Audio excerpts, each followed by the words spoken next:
भारतीय संस्कृति में यज्ञ, योग एवं आयुर्वेद जैसी अमूल्य विद्या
हवन करने से।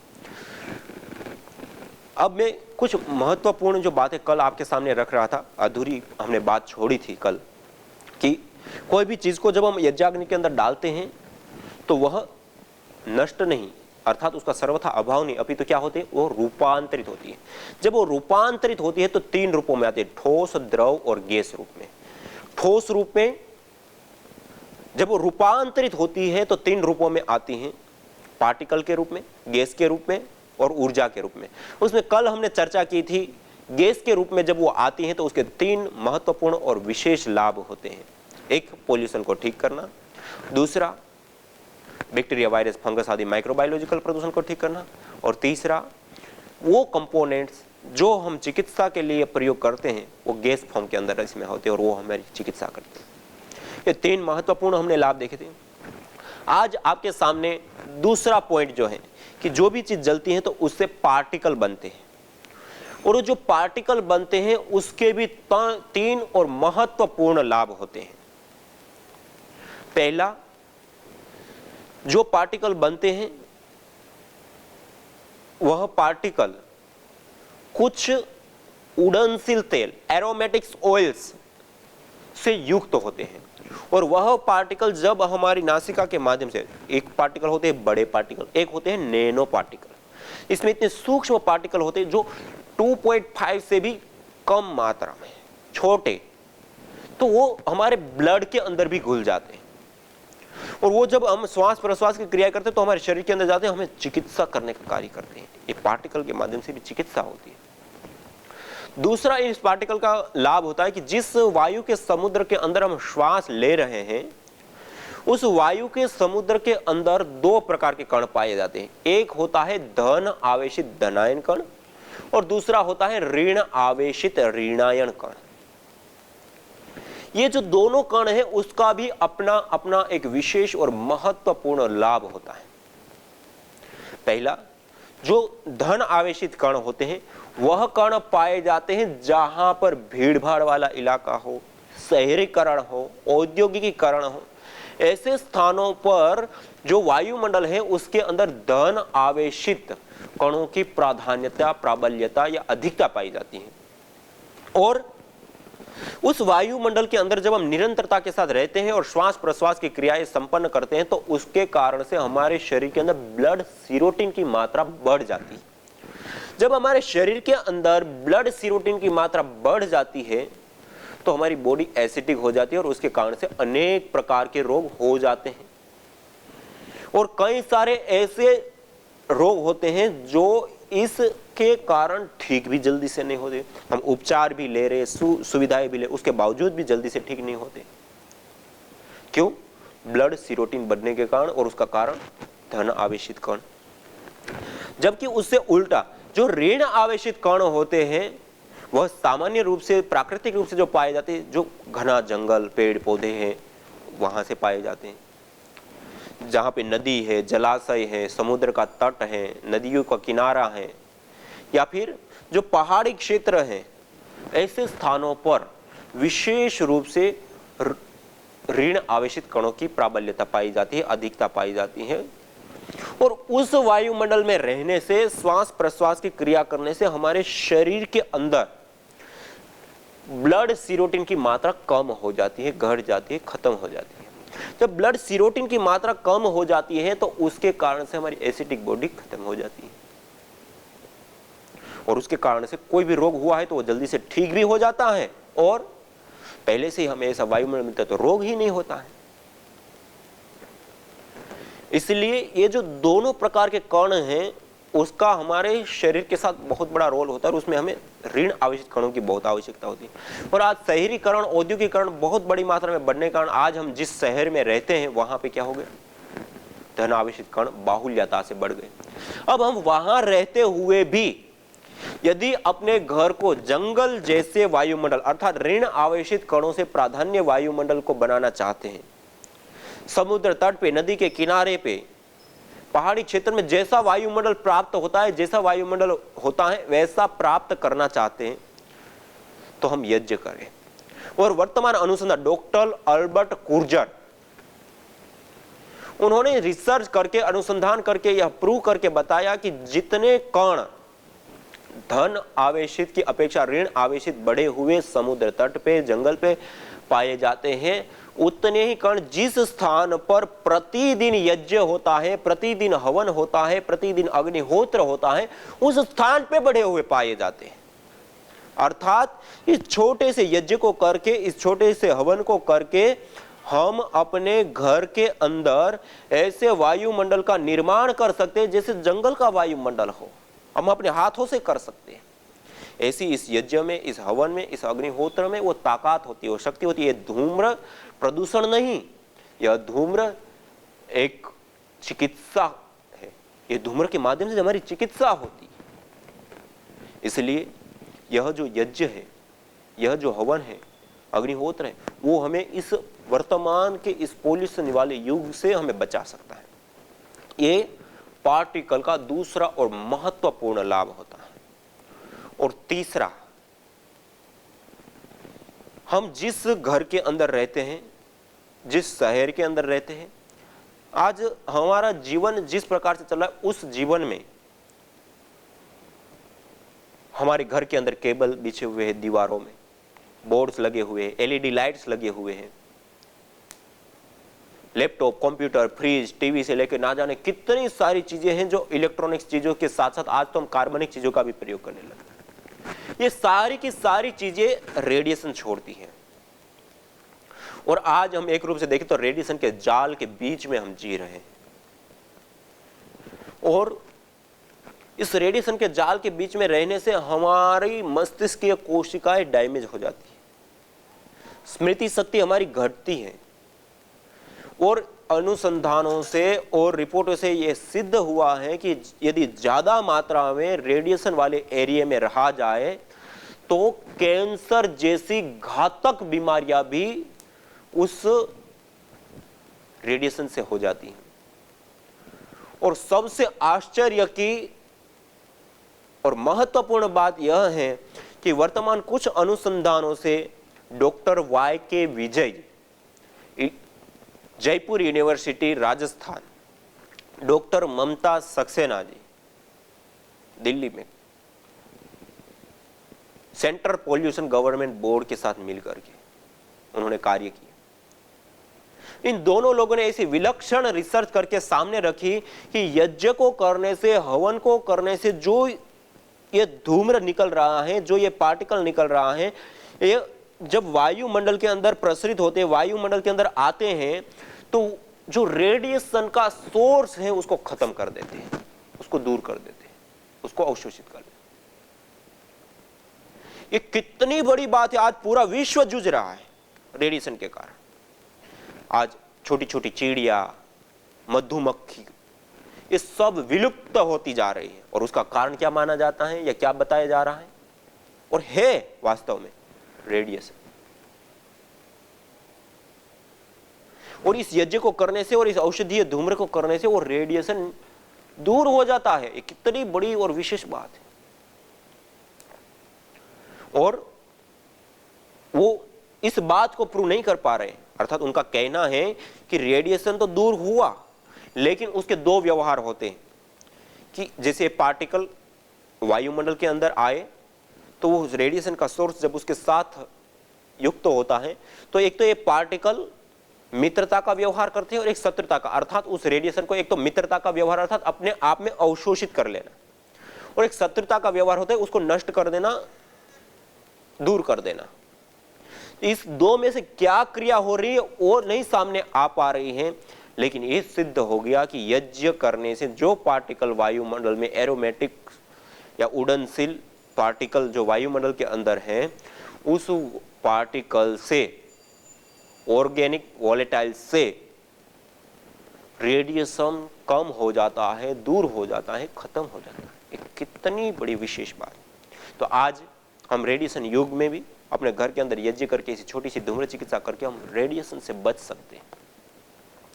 ये पार्टिकल का तीसरा और महत्वपूर्ण लाभ होता है। सबसे पहला मैंने बताया, ये पार्टिकल जो होते हैं उसके अंदर साथ उड़नशील तेल एरोमेटिक ऑयल्स होते हैं। वो पार्टिकल जो नैनो होते हैं वो श्वास के माध्यम से हमारे भीतर जाके हमारी चिकित्सा करने का कार्य करते हैं। दूसरा बताया धन आवेशित कण और ऋण आवेशित कण। धन आवेशित कणों से ब्लड सीरोटिन की मात्रा बढ़ना और उसके कारण से एसिडिक बॉडी होना और उससे अनेक प्रकार के रोग। इसी प्रकार ऋण आवेशित कणों से ब्लड सीरोटिन की मात्रा कम होना, उसके कारण एसिडिक बॉडी खत्म हो जाती है और उसके कारण से हमें स्वास्थ्य प्राप्त होता है। और तीसरा रेडिएशन का कम होना खत्म। ये पार्टिकल के महत्वपूर्ण और विशेष 3 लाभ होते हैं। इससे अतिरिक्त और भी होते होंगे और होते हैं, लेकिन जो सामने चीजें आई है वो चीजें आपके सामने दिखा है। यह हो गए पार्टिकल के लाभ। और तीसरा मैंने बताया था, कोई भी चीज जलती है तो 3 चीजें निकलती हैं, गैस, पार्टिकल। गैस के आपको 3 लाभ बताए, पार्टिकल के 3 लाभ बताए, और तीसरा है एनर्जी, ऊर्जा। कोई भी चीज जब जलती है, टूटती है, विखंडन उसका होता है तो उसे ऊर्जा, एनर्जी निकलती है। और जब हम यज्ञ करते हैं तो उसमें गाय का घृत, समिधा सामग्री जब जलती है तो उस स्थान पर इतना दिव्य वायुमंडल का निर्माण हो जाता है, उस स्थान पे देवी शक्तियों का वास होने लगता है।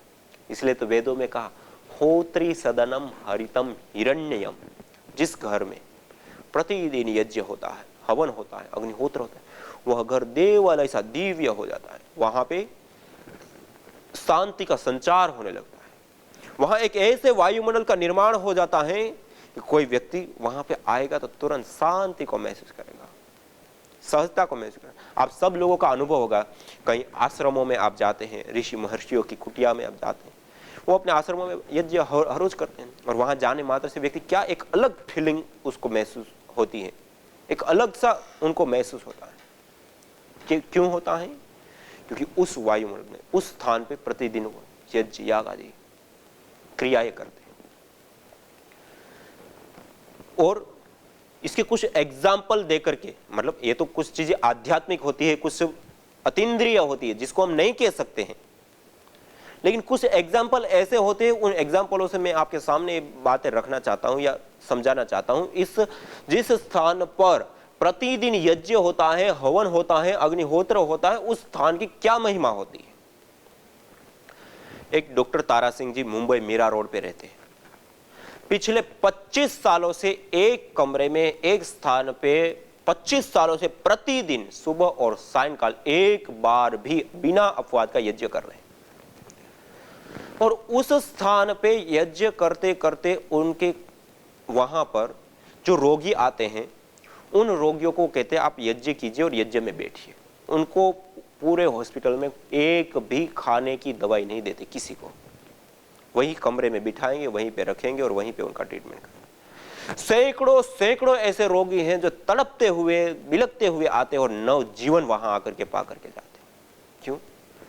पिछले कईयों सालों की जो एनर्जी, ऊर्जा, शक्ति है, वहां व्यक्ति जाते ही इतना, मतलब उनके शरीर और मन दोनों की अंदर ऐसा परिवर्तन होने लगता है कि हम कल्पना भी नहीं कर सकते। और एक केस में सुनाना चाहता हूं, एक माताजी 75 से भी शायद ऊपर की उम्र थी, उनकी किडनी खराब हो गई, किडनी फेल हो गई, हॉस्पिटल में भर्ती थी। और किडनी जब फेल हो गई, किडनी जब खराब हो गई तो बहुत ज़्यादा ही क्रिटिकल अवस्था में थे, और डॉक्टर लोगों ने कहा कि ये किडनी बिल्कुल ही फेल हो चुकी है, इसको आप तुरंत ही इसको ट्रांसप्लांट करना पड़ेगा। और ट्रांसप्लांट करने के लिए कई लाखों का उनको खर्च बताया और कहा कि उसमें भी कोई किडनी दान देने वाला हो, और वो भी ऑपरेशन और ये सारी चीजें होगी, वो 100% सक्सेस हो, उसका कोई गारंटी नहीं। अब वो परिवार गरीब परिवार, सामान्य परिवार, माताजी की उम्र भी 70 से अधिक हो गई, कई लाख रुपए का खर्च, जब उनकी सामर्थ्य ही नहीं थी उतनी पहले, और दूसरा किडनी देने पर वो भी सक्सेस हो ना हो, तो ये सारी चीजें उनके उस परिवार के लिए चैलेंज थी कि ये हो ना हो। सारे भाइयों ने तय किया कि अब तो हमारे पास ये सामर्थ्य तो कुछ है नहीं, तो अब हम क्या करें। और उस समय जो स्थान का मैं बता रहा हूँ डॉक्टर तारा सिंह जी का, उनके पास, क्योंकि वो 25 सालों से लगातार ये कर रहे हैं और उसके सामने ऐसे कई सारे केस आए और वो चीज़ उनके सामने आई, तो कि क्यों ना हम उसी स्थान पे ले जा करके माता जी को रखें, और हमारा सौभाग्य होगा तो माता जी जीवित हो जाएगी, अच्छा हो जाएगा, और लोग तो हुए ही हैं। तो उस आशा से रात को 12 बजे बेहोश अवस्था हो गई थी माता जी, व्हील चेयर के ऊपर बेहोश अवस्था में हॉस्पिटल से रात को लाए और उस कमरे पे उनको सुलाया। और आप आश्चर्य करेंगे, सुबह और सायंकाल विशेष यज्ञ करना शुरू किया। वैसे चलता ही था वो यज्ञ, लेकिन थोड़ा विशेष कर दिया। और 15 दिन बीतते बीतते उनका जब रिपोर्ट कराया तो क्रिटिनल लेवल आधा आ गया, और 15 दिन के बाद दूसरी बार ऑपरेशन कराया, दूसरी टेस्ट कराया तो नॉर्मल क्रिटिनल लेवल आ गया। वो माताजी होश में भी आ गई, खाने पीने लग गई, चलने फिरने लग गई। और उस समय इस घटना के 7 साल बीत चुके हैं, और माताजी की रिपोर्टों से लेकर के वीडियो से लेकर सारी चीजें मेरे पास हैं। उस माताजी को मैं 2 बार प्रत्यक्ष रूप से मिल करके आया। और माताजी आज भी प्रतिदिन अपने घर के अंदर सुबह और सायंकाल यज्ञ करती है, और एक भी दवाई नहीं खाती। उस समय से अभी तक एक भी दवाई नहीं, और उस समय 75 की थी, आज 80 से ऊपर की उनकी उम्र है, और बिल्कुल स्वस्थ है, खा पी रही, घूम रही। और जबकि बेहोश हो गई थी, किडनी फेल हो गई थी, डॉक्टर लोगों ने कहा कि किडनी ट्रांसप्लांट नहीं करोगे तो कुछ दिन में ही उनकी मृत्यु हो जाएगी, अंत्येष्टि हो जाएगी। जो कि आज भी ये है प्रतिदिन जो जिस स्थान पे यज्ञ होता है उस स्थान की महिमा। और उसी स्थान पे मैंने देखा कितने सारे ऐसे लोग जिनको कैंसर था, जिनको इस प्रकार की अलग अलग समस्याएं थी, वो वहां आते थे, वहां बैठते थे, वो यज्ञ करते थे और उस भस्म आदि का प्रयोग करते थे, और धीरे धीरे धीरे धीरे वो ठीक हो गए। ये एक केस मैंने बताया। एक और केस, और इससे भी क्रिटिकल, एक बहन बेंगलुरु में रहती है, उनको भोजन करते समय, खाते समय कुछ गले में ऐसे झटका सा आया, वो गला चोक हो गया भोजन करते करते, और गला ऐसे चोक हुआ कि अब ना कुछ वो खा पा रही हैं, ना कुछ वो निगल पा रही हैं, और ना कुछ बोल भी पा रही है। गला बिल्कुल ही चोक हो गया अचानक से। उसके बाद उन्होंने सामान्य हॉस्पिटल में दिखाया, कुछ नहीं आया। फिर बड़े हॉस्पिटलों में दिखाना शुरू किया। शरीर की एमआरआई, सीटी स्कैन से लेकर के सभी प्रकार की रिपोर्टें और सब कुछ कर लिया, एक भी रिपोर्ट में कुछ ना आए। क्या समस्या है वही पता ना चले, और समस्या मौजूद है। वो ना बोल पा रही है, ना खा पा रही है, ऐसी अवस्था। और एक हॉस्पिटल, 2 हॉस्पिटल, वहां पर बेंगलुरु के बड़े बड़े 6 हॉस्पिटलों में दिखाया। डॉक्टर लोगों ने जो भी मतलब अनुमान से, कुछ पता तो चल नहीं रहा था कोई रिपोर्ट में, तो अनुमान से ऐसे ही कुछ दवाइयां देना शुरू किया, नली आदि या जो भी मतलब अन्य उपाय से। उसके बावजूद भी कोई फर्क नहीं पड़ा। ऐसे करते करते काफी समय बीता। तो उनका भाई मुंबई में रहते हैं। उन्होंने कहा कि बहन जी वहां पे चलो नहीं ठीक हुआ, एक बार आप यहाँ आ जाइए, हम बेंगलोर में कुछ बड़े हॉस्पिटल में दिखा करके उसका उपचार करते हैं। वहां गई वो। वहां जाने के बाद और 6 हॉस्पिटल में फिर एमआरआई, सीटी स्कैन से लेकर सब चीजें, रिपोर्टें और ये सब कराया, कई लाख रुपए उड़ा दिए। फिर से कहीं रिपोर्ट में कुछ नहीं आया। वहां पे भी डॉक्टर लोगों ने जो अंधे में दवाई दी, कोई फर्क नहीं पड़ा।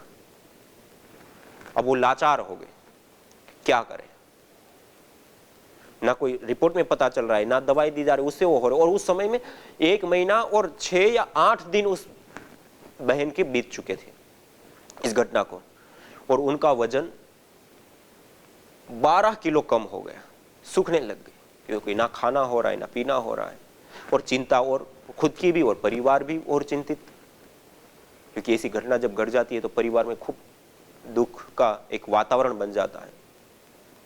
अब इस अवस्था में क्या करें? और उस समय उनके भाई के घर पे प्रतिदिन यजन होता था, हवन होता था पिछले 10 सालों से, और उसका उनको एक अनुभव और था उनकी माता जी का, कि उनकी माता जी को हार्ट से संबंधित प्रॉब्लम थी, और एक बार हार्ट अटैक आया, डॉक्टर की दवाइयां शुरू हुई, कुछ पथ्य में सुधार किया, उसी अवस्था में दूसरी बार आया, तीसरी बार आया, तीसरी या चौथी बार जब उनको हार्ट अटैक आया, उसके बाद वो परमानेंट हॉस्पिटल में एडमिट हो गई और 6 महीने आईसीयू में भर्ती रही। कहीं दवाइयां देने के बाद और सब कुछ करने के बाद डॉक्टर लोगों ने कहा कि अब ये 3 या 4 बार हार्ट अटैक आ चुके हैं, अब हम इसको ठीक नहीं कर पाएंगे, और जो करना था, जो कर सकते हैं, वो सब कुछ कर चुके हैं। अब आप इसको अपने घर पे ले जाइए, जितने दिन जीते हैं सेवा कीजिए। और 24 घंटे ऑक्सीजन मास्क के ऊपर थी, और ऑक्सीजन सिलेंडर के साथ 24 घंटों रहती थी। उस अवस्था में उसको हॉस्पिटल से घर पे लाए, और डॉक्टर ने कहा कि 20-25 दिन के मेहमान हैं, जो भी आप सेवा कर सकते करिए। तो परिवार वालों ने सोचा कि चलो माता जी की शांति के लिए हम थोड़ा सा यज्ञ आदि कुछ करते हैं। प्रतिदिन सुबह शाम माता जी के कमरे में यज्ञ करना शुरू किया, हवन करना शुरू किया। और आश्चर्य की बात यह हुई कि धीरे धीरे यज्ञ करते हुए 2-3 दिन बीते, तो उनके मन में आया क्यों ना माता जी का मास्क 2 मिनट, आधा मिनट, 1 मिनट के लिए, क्योंकि कम से कम शुद्ध हवा, सुगंधित हवा तो अंदर जाए, और ऐसी तकलीफ होगी तो तुरंत मास्क लगा देंगे, तुरंत सिलेंडर चालू कर देंगे। तो ऐसे करके आधा मिनट, 1 मिनट ऐसे मास्क हटाना शुरू किया धीरे धीरे सुबह शाम। और धीरे धीरे धीरे जो डॉक्टर लोगों ने कहा कि 15 के 20 दिन वो जिएगी और बस खत्म हो जाएगी, जो माताजी 15-20 दिन की जगह पे 6 महीने बीत गए, और 6 महीने में 100% ऑक्सीजन मास्क हट गया। और उसके बाद ना कोई दवाई, ना कोई उपचार, और लगातार यज्ञ करते करते आज उस माताजी के 5 साल पूरे हो चुके, 5 या 6 साल, 6वां साल चल रहा है। और आज वो माताजी कोई दवाई भी नहीं ले रही, बिल्कुल स्वस्थ हैं, बिल्कुल निरोगी हैं। ये घटना उनके भाई के दिमाग में उस बहन की अवस्था ये देखने के बाद आई कि माताजी को नव जीवन मिला था, कि तुम भी आओ, कि हम माताजी की जो घटना, और वहां पे जो यज्ञ करते थे, माताजी को हम गांव से बुला करके वहां पे रखे थे, और वहां पे फिर इस प्रकार हुआ, तू भी आ जा, तू भी वहां बैठ, और वहां रह करके आ, जो भी भ्रामरी, ओम का उच्चारण या अनुलोम विलोम जो कर सकती है वो उस वायुमंडल में बैठ के करना का प्रयास कर। और आप आश्चर्य करेंगे, जो 1 महीना 6 या 8 दिन बीत चुके, 12 किलो के आसपास वजन कम हो चुका, और कई लाख रुपए और सीटी स्कैन, एमआरआई से लेकर 12 हॉस्पिटल घुमा दिए, और जो कोई उपचार नहीं कर पाया, वो बहन को जिस स्थान पे प्रतिदिन यज्ञ होता है वहां पे रखी, वहीं पे उनकी सोने की व्यवस्था की, वहीं पे उनको प्रतिदिन सुबह शाम यज्ञ कराया, और उसके बाद अनुलोम विलोम, भ्रामरी आदि प्राणायाम करा, और ओम का उच्चारण करने के लिए कहा। और ऐसा करते करते केवल मात्र 3 दिन में उनकी आवाज भी आ गई और नॉर्मल खाना भी खाने लग गई। इससे बड़ा और चमत्कार क्या हो सकता है? जो मैंने बहन दिव्या जी का उदाहरण बताया, ये माता जी का हार्ट का उदाहरण सुनाया, ये बहन जी का गला चौक हो गया था उसका उदाहरण सुनाया। ये ऐसे केस है कि जिसमें डॉक्टर लोग, जो आज हम कहते हैं कि बहुत ही हमारी चिकित्सा व्यवस्था विकसित हो चुकी है, आज हमारे पास इतना बड़ा इंफ्रास्ट्रक्चर है, टेक्नोलॉजी है, एक एक अंग के स्पेशलिस्ट विशेषज्ञ डॉक्टर हैं, सब कुछ होते हुए, सब कुछ प्रयोग लेते हुए भी जो लोग ठीक उस पद्धति से नहीं हुए, उन्होंने इस यज्ञ चिकित्सा को अपनाया, हवन को अपनाया, अग्निहोत्र को अपनाया, और जहां पे उसमें उनके जीवन का अंत बता दिया, उन्होंने नव जीवन को प्राप्त किया। इससे बड़ी, इससे सरल, इससे सस्ती और इतनी सटीक और तात्कालिक लाभ देने वाली और कौन सी चिकित्सा पद्धति हो सकती है? लोग कहते हैं एलोपैथिक में तात्कालिक तुरंत लाभ मिल जाता है, क्या लाभ मिल गया? ये देखो आपके सामने, कि जिसमें महीनों महीनों चिकित्साएं चलने के बाद भी जो कुछ नहीं हुआ, और यजन करने से बहन दिव्या जी को 3 महीने में नवजीवन मिला। ऐसे कितने सारे केस हैं। तो कहने का अभिप्राय है कि हमारे ऋषियों ने जो विधाएं और विद्याएं हमें दी हैं वो सामान्य विधाएं और विद्याएं नहीं है। ये बहुत ही चमत्कारी, बहुत ही लाभकारी और विशेष चिकित्सा पद्धति। इसलिए तो आयुर्वेद के अंदर 3 प्रकार की चिकित्सा पद्धति बताई। एक होती है मानुषी चिकित्सा, एक होती है राक्षसी आसुरी चिकित्सा, और एक होती है देवीय चिकित्सा। और इस यज्ञ को देवीय चिकित्सा का दर्जा दिया है, देवीय चिकित्सा। हम सामान्य रूप से जब रिपोर्ट में कोई रोग आता है, दिखता है उसके बाद, और यह यज्ञ से केवल इस स्थूल शरीर ही नहीं, स्थूल शरीर के साथ साथ हमारा सूक्ष्म शरीर का भी यह पोषण करता है, सूक्ष्म शरीर के भी रोगों को दूर करता है। जैसे मैं पिछला सबसे लास्ट वाला उदाहरण बताया बहन जी का, गला चौक। अब कोई भी रिपोर्ट में कुछ आए ही ना, और ऐसे 1-2 नहीं, ऐसे कितने सारे केस और कितने सारे लोगों का अनुभव। यज्ञ भारतीय संस्कृति का मूल है। तो आइए हम संकल्प लें, संसार के श्रेष्ठतम कर्म यज्ञ को अपनाएं, पिंड और ब्रह्मांड में संतुलन कायम करने वाले यज्ञ को अपने जीवन का अभिन्न अंग बनाएं एवं प्रकृति मां के प्रति अपने ऋणों को अदा करें। विश्व स्वास्थ्य का एक नारा, यज्ञ से होगा जग उजियारा। भारतीय संस्कृति की अमूल्य विरासत यज्ञ की महिमा को जानने हेतु वैदिक चैनल पर प्रतिदिन प्रातः एवं सायं 11:30 बजे यज्ञ महिमा कार्यक्रम से जुड़ें। विशेष जानकारी हेतु संपर्क करें।